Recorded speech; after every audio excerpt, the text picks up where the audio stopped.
Senhor esteja convosco. Ele está no meio de nós. Proclamação do Evangelho de Jesus Cristo segundo São Marcos. Glória a vós, Senhor. Naquele tempo, João disse a Jesus: Mestre, vimos um homem expulsar demônios em teu nome, mas nós o proibimos porque ele não nos segue.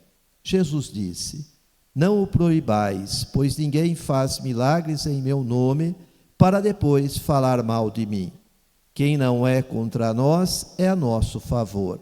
Em verdade eu vos digo, quem vos der a beber um copo de água, porque sois de Cristo, não ficará sem receber a sua recompensa.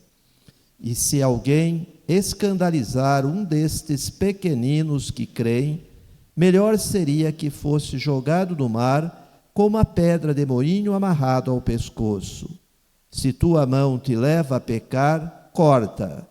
É melhor entrar na vida sem uma das mãos do que, tendo as duas, ir para o inferno, para o fogo que nunca se apaga.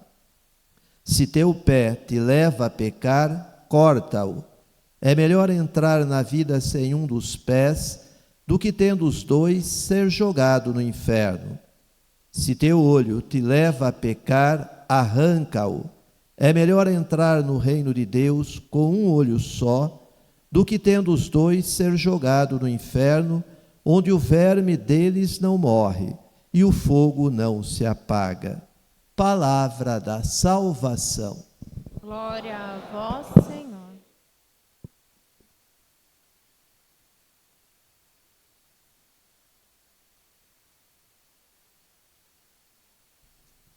As palavras do Santo Evangelho perdoe os nossos pecados. Podem sentar-se um pouquinho.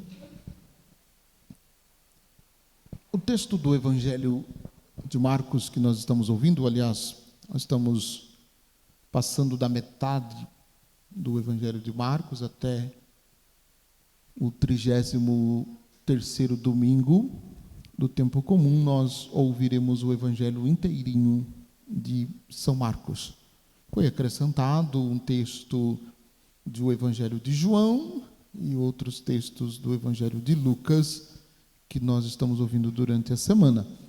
Mas, acompanhando, a liturgia, a gente vai ler o Evangelho de São Marcos inteirinho até o 33º domingo do tempo comum.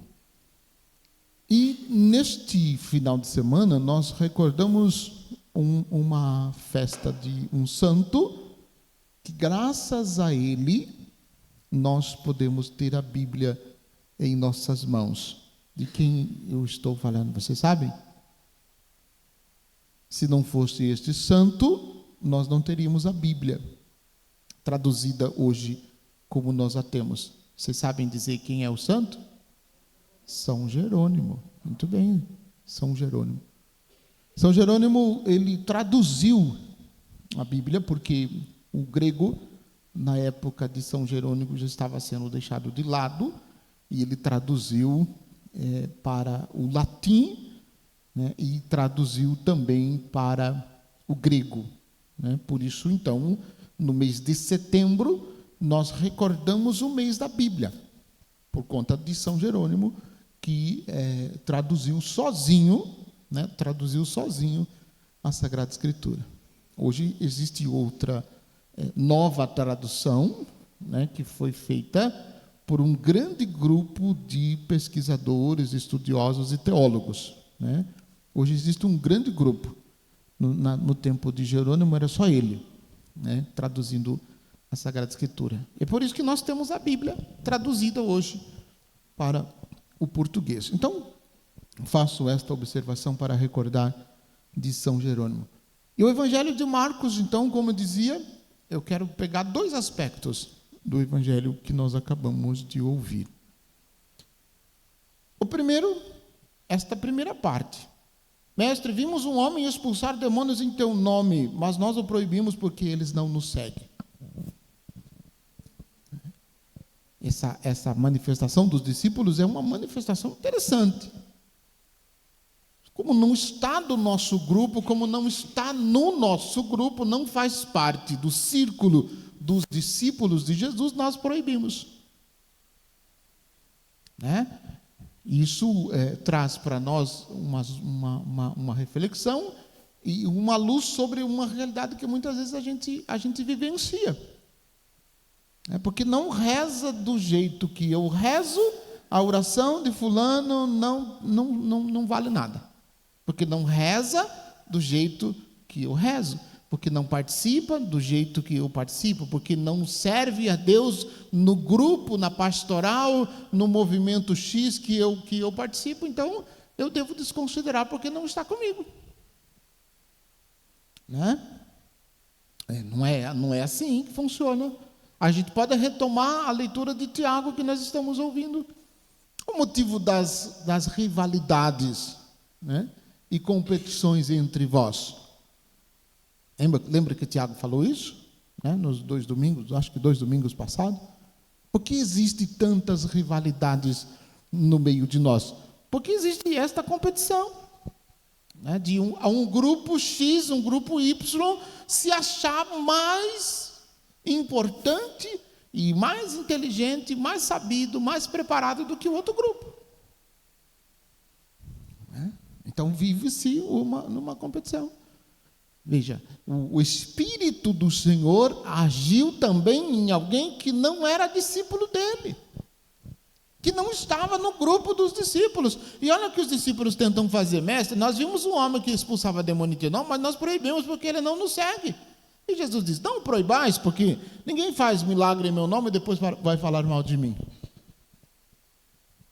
Ninguém, em verdade eu vos digo, quem vos der de beber um copo de água, porque sois de Cristo, não ficará sem a recompensa. Então, o Espírito de Jesus, que age em nós pelo batismo, age em todos. O mesmo Espírito age em todos. E todos devem seguir o próprio Cristo. Não tem que ficar preocupado que não faz parte do grupo de Jesus. Não tem que ficar preocupado porque não faz parte desse ou daquele grupo. Que não reza do meu jeito ou daquele jeito. Não. É preciso buscar verdadeiramente o Senhor com sinceridade. Todo mundo precisa buscar com sinceridade o Senhor. Buscá-lo com profundidade e viver sobre tudo aquilo que ele ensina. Essa é a missão dele para nós. Depois um outro ponto que o Senhor nos exorta. Em verdade eu vos digo, quem vos der de beber, já falei, se alguém se escandalizar um destes pequeninos porque creem, melhor seria que fosse jogado no mar com uma pedra de moinho no pescoço. Veja, isso traz uma reflexão para nós. Será que também nós, muitas vezes, não somos causa de escândalo para os outros?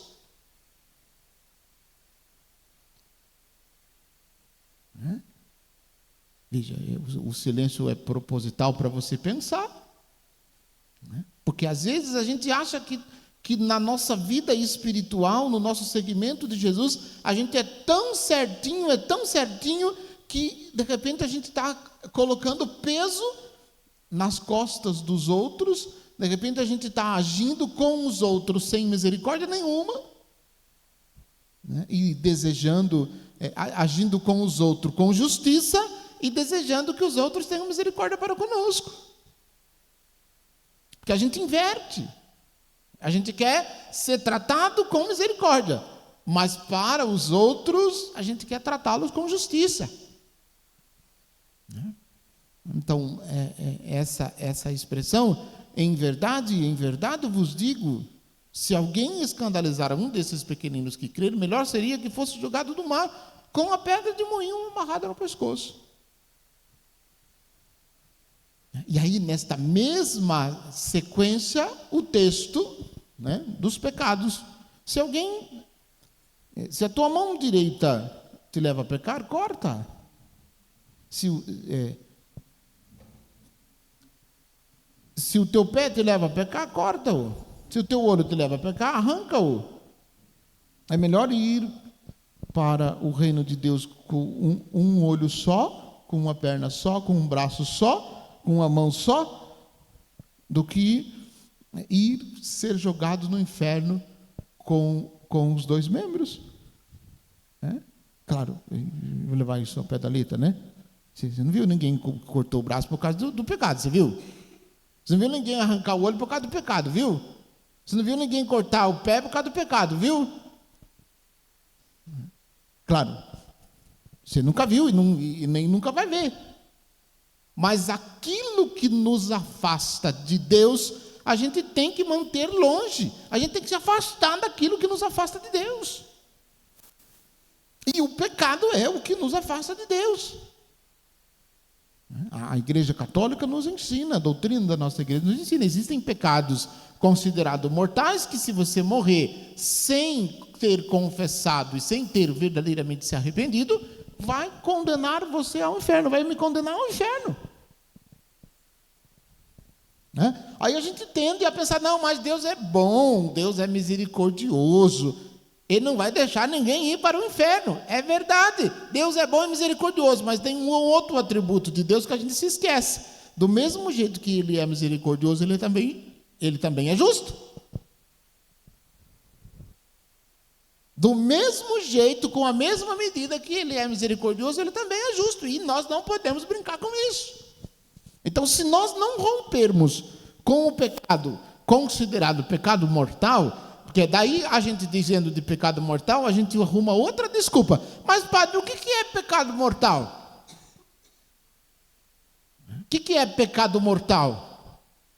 Pecado mortal é pecado que nos afasta definitivamente de Deus. Estão relacionados com os 10 mandamentos, estão relacionados com os mandamentos da igreja, que são 5, estão relacionados com os 7 pecados capitais. Não vou descrever para vocês todos eles, mas vocês sabem. Acredito eu que sabem.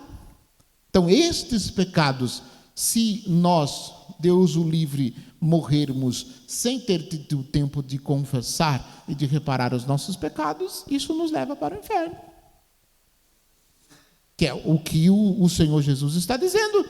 É melhor ir para o reino de Deus com um dos membros só do que ter os 2 e ser jogado no inferno. Isto é, ou nós tiramos da nossa vida tudo aquilo que é pecado e que nos afasta de Deus, ou nós viveremos eternamente longe de Deus.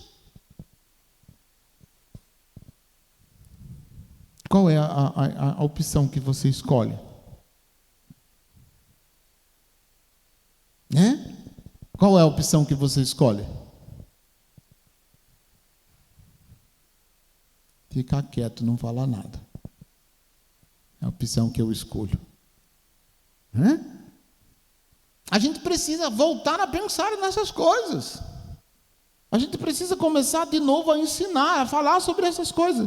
Não para amedrontar ninguém, não para colocar medo em ninguém, mas para a gente ter uma conversão profunda.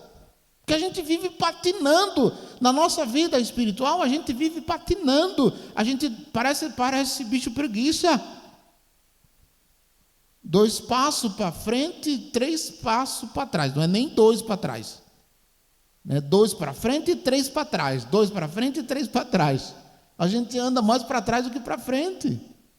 Isto é, a gente regride facilmente na nossa vida espiritual. Quando a gente acha que está tudo bem, a gente relaxa, a gente deixa a vida de oração, a gente deixa a vida de sacramental, a gente deixa de participar da missa, a gente deixa de uma série de coisas porque a gente acha que está bem. A gente descuida. E aí nós estamos despreocupados com a vida do céu. A vida do reino de Deus. Termino dizendo assim: se você quiser ir para o inferno, o que você precisa fazer para você ir para o inferno? Não precisa fazer nada. Se você não fizer nada, você vai direitinho para o inferno. Você precisa fazer o esforço que você tem que fazer para ir para o céu. Jesus disse isso no Evangelho: fazei todo o esforço possível para entrar pela porta estreita, porque larga é a porta que leva à perdição. Então, se você deseja ir para lá, fazer companhia para o inimigo da natureza humana, é só você não fazer nada. Se você não fizer nada, você vai para lá direitinho. Agora, se você fizer o esforço necessário de busca de Deus, de oração, de sacrifício, de penitência, de conversão, de mudança de vida, você está fazendo esforço para entrar pela porta estreita. Aí você está afastando de você aquilo que pode te afastar de Deus para sempre, como Jesus disse no Evangelho. Então vamos buscar Jesus com profundidade, com verdade, com sinceridade, para termos uma conversão sincera, para termos uma conversão profunda e fazermos sempre a vontade dele em nossa vida. Louvado seja nosso Senhor Jesus Cristo. Creio em Deus, Pai todo